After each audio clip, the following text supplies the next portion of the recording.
कुबेर का अहंकार। दोस्तों, आज मैं आपके लिए लेकर आई हूँ एक धार्मिक वीडियो जिसमें देखेंगे कि कैसे गणेश विनायक जी ने धन के कुबेर का अहंकार को तोड़े। तीनों लोकों में सबसे धनी कुबेर जी एक दिन बैठे बैठे सोच रहे थे कि हमारे पास इतनी संपत्ति है, लेकिन इसकी जानकारी बहुत कम ही लोगों को है। इसलिए उन्होंने अपनी संपत्ति का प्रदर्शन करने के लिए एक भव्य भोज का आयोजन करने की बात सोची।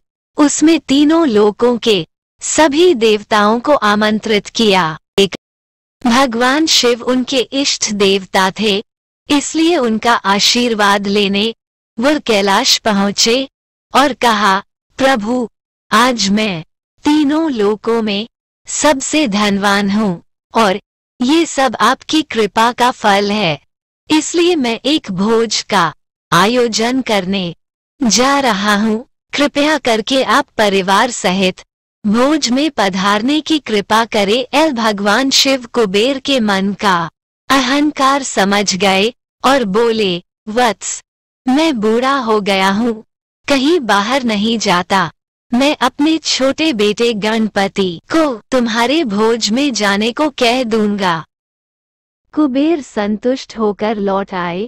नियत समय पर कुबेर ने भव्य भोज का आयोजन किया। सभी लोकों के देवता पहुंच चुके थे। अंत में गणपति आए और आते ही कहा, मुझको बहुत तेज भूख लगी है, भोजन कहाँ है? कुबेर उन्हें भोजन से सजे कमरे में ले गए और सोने की थाली में भोजन परोसवाए। क्षण भर में ही परोसा गया सारा भोजन खत्म हो गया। दोबारा खाना परोसा गया, उसे भी खा गए। बार बार खाना परोसा जाता और क्षण भर में गणेश जी उसे चट कर जाते। थोड़ी ही देर में हजारों लोगों के लिए बना भोजन समाप्त हो गया, लेकिन गणपति का पेट नहीं भरा। वे रसोई घर में पहुंचे और वहां रखा सारा कच्चा सामान भी खा गए, फिर भी भूख नहीं मिटी।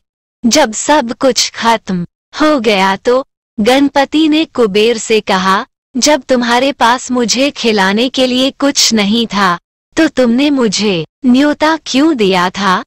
ये सुनकर कुबेर का अहंकार चूर चूर हो गया। कुबेर जी बहुत ही शर्मिंदा हुए और समझ गए कि इस धरती पर कोई भी धनवान नहीं है।